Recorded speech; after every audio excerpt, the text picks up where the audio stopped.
Assalamualaikum warahmatullahi wabarakatuh. Selamat siang, sore, dan malam untuk kita semua. Izinkan saya memperkenalkan diri sebelum mempresentasikan hasil ujian tengah semester strategi media pembelajaran yang telah saya buat. Saya Diah Ayu Bukir dari S1 Pendidikan Teknik Bangunan 2020 Universitas Negeri Jakarta dengan nomor induk mahasiswa 1503620088.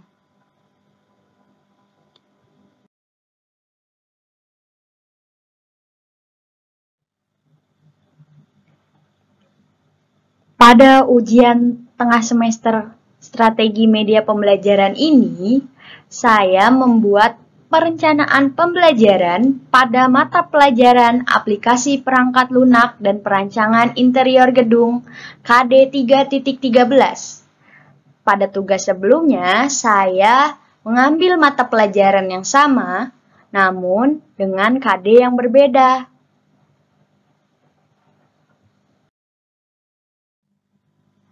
Sebelum masuk ke tahap penjelasan, saya akan menjelaskan terlebih dahulu pendahuluan, di mana pendahuluan berisi latar belakang penulisan.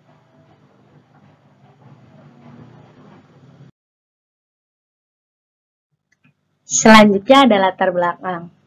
Mata pelajaran yang saya ambil sudah saya jelaskan sebelumnya, yaitu APL PG. Kenapa sih saya ambil mata pelajaran yang sama namun dengan KD yang berbeda? Karena menurut pendapat saya di tugas sebelumnya KD-nya itu belum cukup match dengan isi dari pembahasan yang saya kerjakan gitu. Lalu KD 3.13 ini pengetahuannya menerapkan aplikasi perangkat lunak pada gambar konstruksi. Kemudian untuk KD keterampilannya membuat gambar konstruksi dengan perangkat lunak. Nah, pada kesempatan kali ini saya mengambil silabus dari SMK Negeri 1 Cibinong dengan indikator mengelompokkan dan menerapkan perintah-perintah pada aplikasi perangkat lunak untuk menggambar konstruksi, itu kompetensi dasar pengetahuan, lalu membuat gambar konstruksi dengan aplikasi perangkat lunak, merawat perangkat lunak, dan menyimpan hasil gambar konstruksi. Itu masuk ke dalam KD keterampilan.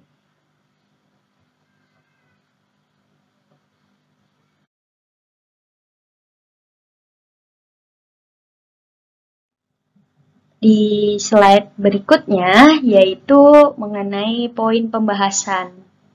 Apa aja sih yang akan saya jelaskan pada kesempatan kali ini?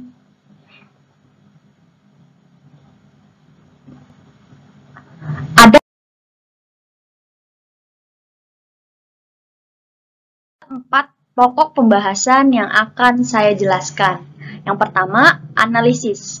Analisis berisi isi atau konten mata pelajaran APL-PG pada KD 3.13. Ya, kita batasi KD-nya yaitu 3.13. Lalu yang kedua, model pembelajaran. Model pembelajaran yang saya gunakan pada mata pelajaran tersebut yaitu project based learning. Sama seperti tugas sebelumnya, nanti akan dijelaskan lebih dalam lagi. Lalu yang ketiga yaitu strategi pembelajarannya. Saya menggunakan strategi pembelajaran kooperatif dengan metode tutor sebaya. Lalu untuk sintaks pembelajaran, di mana sintaks pembelajaran ini berisi langkah-langkah dalam project based learning tersebut. Next.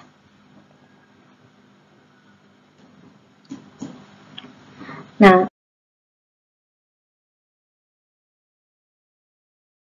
untuk mempersingkat waktu, langsung aja kita masuk ke poin pembahasan yang pertama, yaitu analisis isi. Pada analisis isi ini, kita akan menjelaskan dengan menggunakan video. Kita tonton bareng-bareng ya.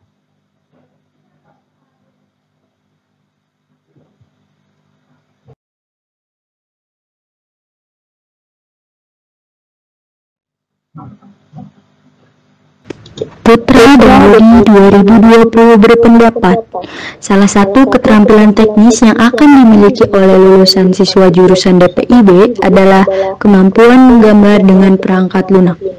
Kemampuan tersebut akan didapatkan oleh siswa pada mata pelajaran aplikasi perangkat lunak dan perencanaan interior gedung. Menurut Mauladewa dan Winanti 2021, kompetensi menggambar 2 dimensi dan 3 dimensi dapat menggunakan aplikasi perangkat lunak seperti AutoCAD, 3ds Max, Revit, SketchUp, Archicad, dan lain sebagainya. Kemajuan teknologi informasi telah membawa perubahan pesat dalam peradaban manusia, khususnya dalam bidang pendidikan. Surya dan Rijal 2019. Ramadan dan Maulana 2020 menambahkan, salah satu upaya pemerintah untuk mensosialisasikan penggunaan BIM, yakni dengan menerapkan BIM sebagai kompetensi keahlian di tingkat SMK. Hal ini untuk meningkatkan jumlah tenaga kerja yang telah paham mengenai konsep BIM.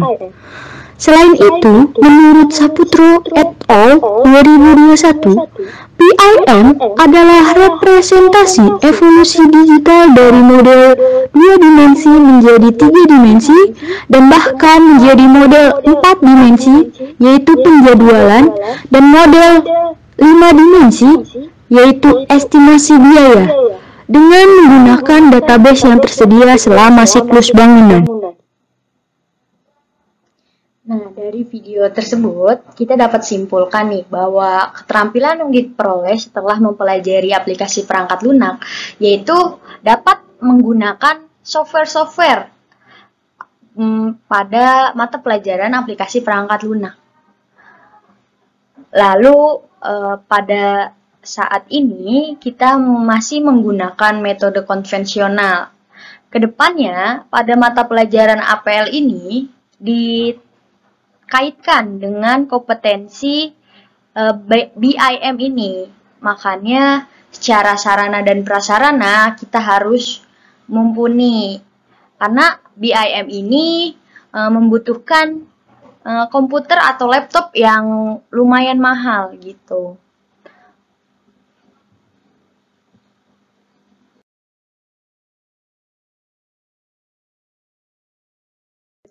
Model pembelajaran. Nah, model pembelajaran yang saya gunakan itu project based learning. Kenapa sih? Yuk kita lihat di slide selanjutnya.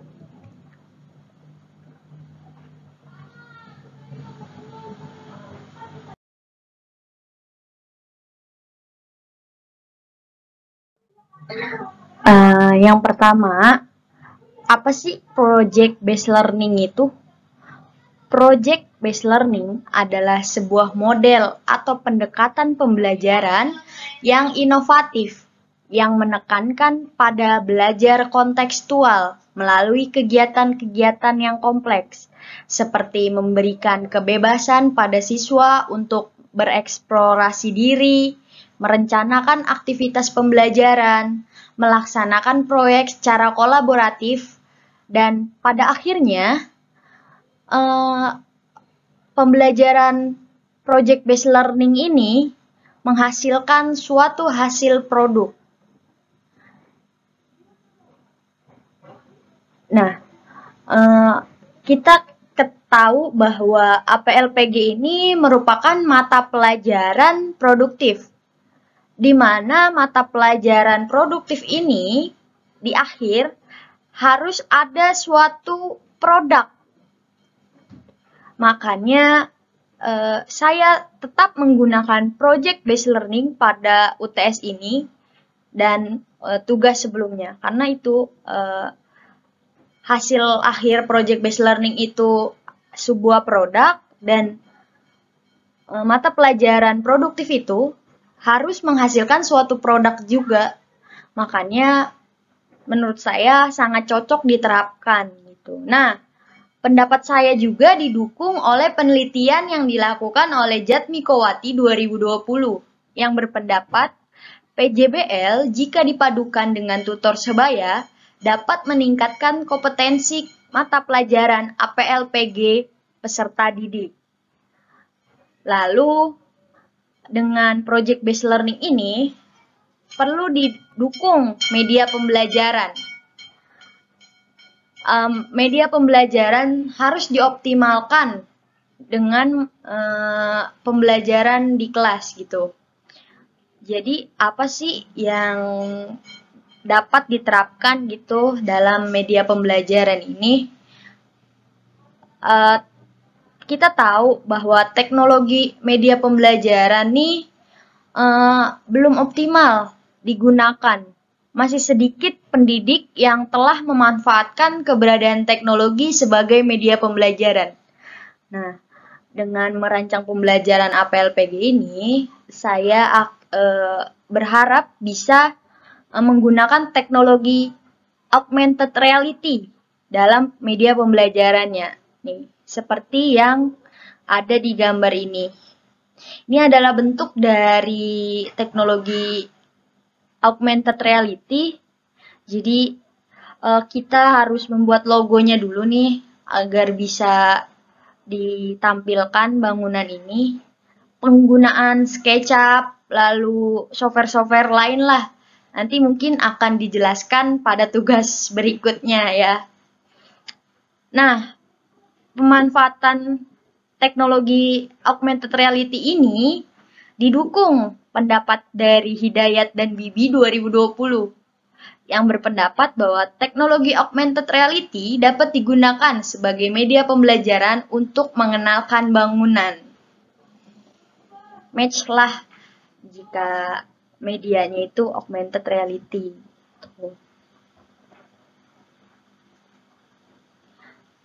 Kalau tadi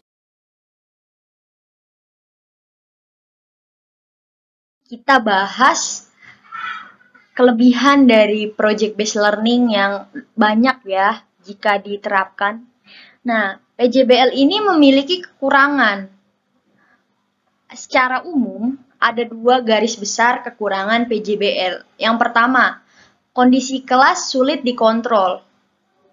Solusinya, maka diperlukan kecakapan guru dalam penugasan dan pengelolaan kelas. Di sini peran guru juga harus kita optimalkan gitu. Nah, yang kedua, alokasi waktu yang selalu kurang. Jadi, walaupun kita telah menyusun jadwal dengan sebaik mungkin, waktunya itu selalu kurang dan banyak mungkin siswa-siswi yang mengumpulkannya telat. Jadi dari saya mungkin dapat kita selesaikan dengan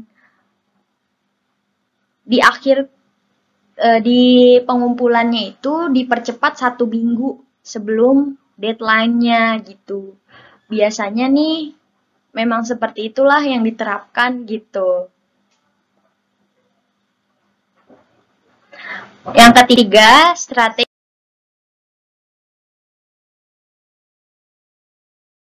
pembelajaran. Di sini saya menggunakan pembelajaran kooperatif dengan metode tutor sebaya.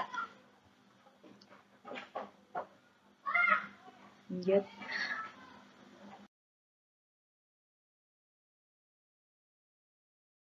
Pembelajaran kooperatif dengan metode tutor sebaya. Sebelumnya, pembelajaran kooperatif itu apa gitu kan? Sebelum kita lebih jauh lagi pembahasannya. Pembelajaran kooperatif adalah pembelajaran yang menggunakan sistem pengelompokan atau tim kecil yang terdiri dari 4-5 orang gitu, 4-5 siswa yang mempunyai latar belakang kemampuan secara akademis dan lain-lain, jenis kelamin, ras, atau suku yang berbeda atau heterogen. Nah, tutor sebaya. Kita sering mendengar mengenai tutor sebaya. Tapi apa itu tutor sebaya sih?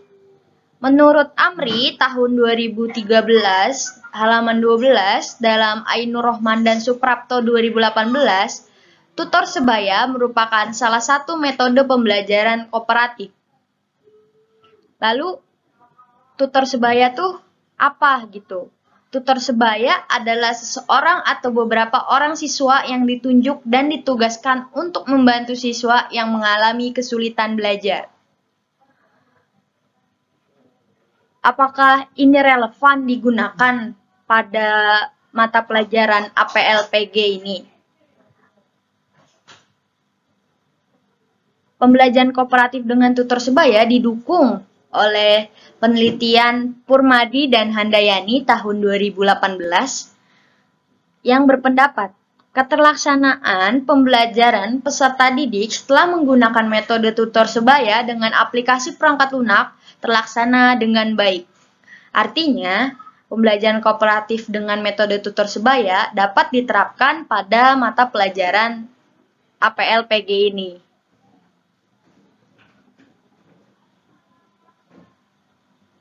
Selanjutnya,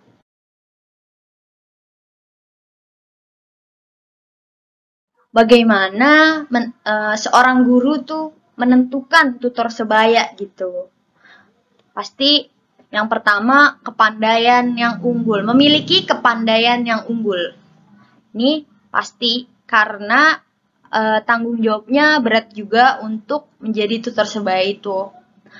Selain pandai, seorang siswa yang ditunjuk sebagai tutor sebaya itu harus memiliki kecakapan menerima pembelajaran.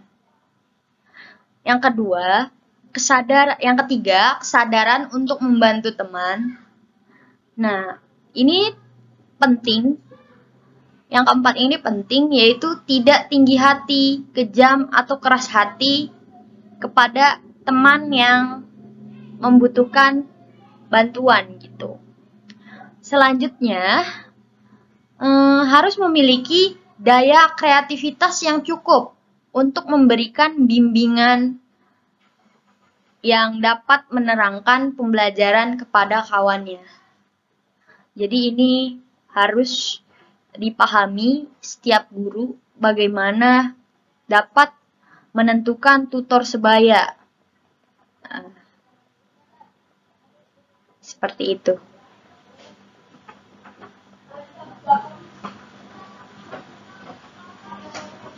Selanjutnya,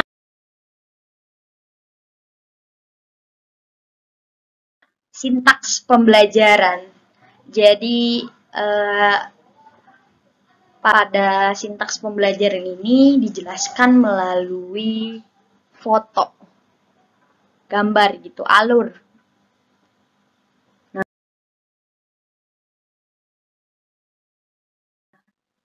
Ini dia nih, sintaks pembelajaran PJBL.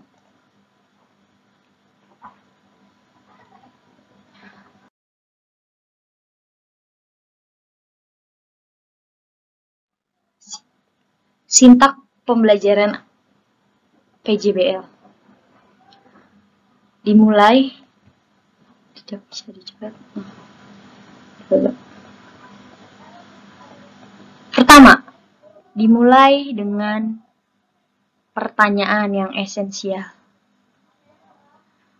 Di sini kita harus mengambil topik-topik yang sesuai dengan realitas dunia nyata dan dimulai dengan suatu investigasi mendalam. Pertanyaan esensial diajukan untuk memancing pengetahuan, tanggapan, kritik, dan ide siswa mengenai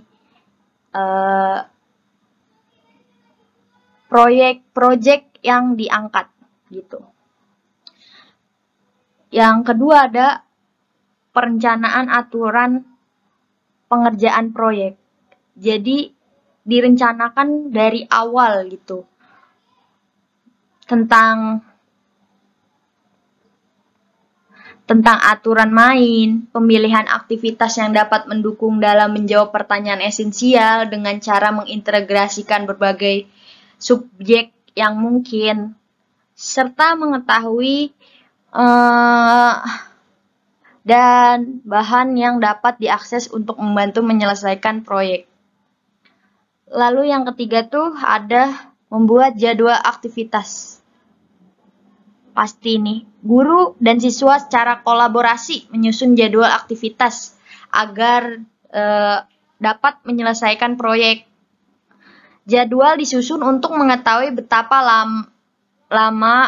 lama dalam pengerjaan proyek. Lalu yang keempat, memonitoring perkembangan proyek siswa. Nih, tanggung jawab guru ketika memberikan model pembelajaran PJBL ini. Habis itu, penilaian hasil kerja siswa. Ini sangat harus diterapkan ya, karena penilaian dilakukan untuk membantu siswa dalam mengukur ketercapaian standar, berperan dalam mengevaluasi kemajuan masing-masing siswa, memberi umpan balik atau feedback tentang tingkat pemahaman yang dicapai siswa. Nah, ini juga membantu guru dalam menyusun strategi pembelajaran berikutnya. Lalu ada evaluasi pengalaman belajar siswa. Pada akhir proses pembelajaran, guru dan siswa melakukan refleksi terhadap aktivitas dan hasil proyek yang sudah dijalankan. Proses refleksi baik secara individu maupun kelompok, pada tahap ini siswa diminta untuk mengungkapkan perasaan dan pengalaman selama menyelesaikan proyek. Nah, itu dia sintaks dari PJBL. Kita lanjut.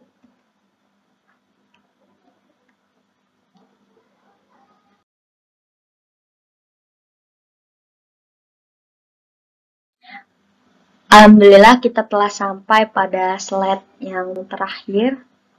Terima kasih telah menyaksikan video dari saya. Kurang lebihnya mohon maaf. Jika ingin bertanya, silakan melalui kolom komen. Jangan lupa like, subscribe. Terima kasih. Assalamualaikum warahmatullahi wabarakatuh.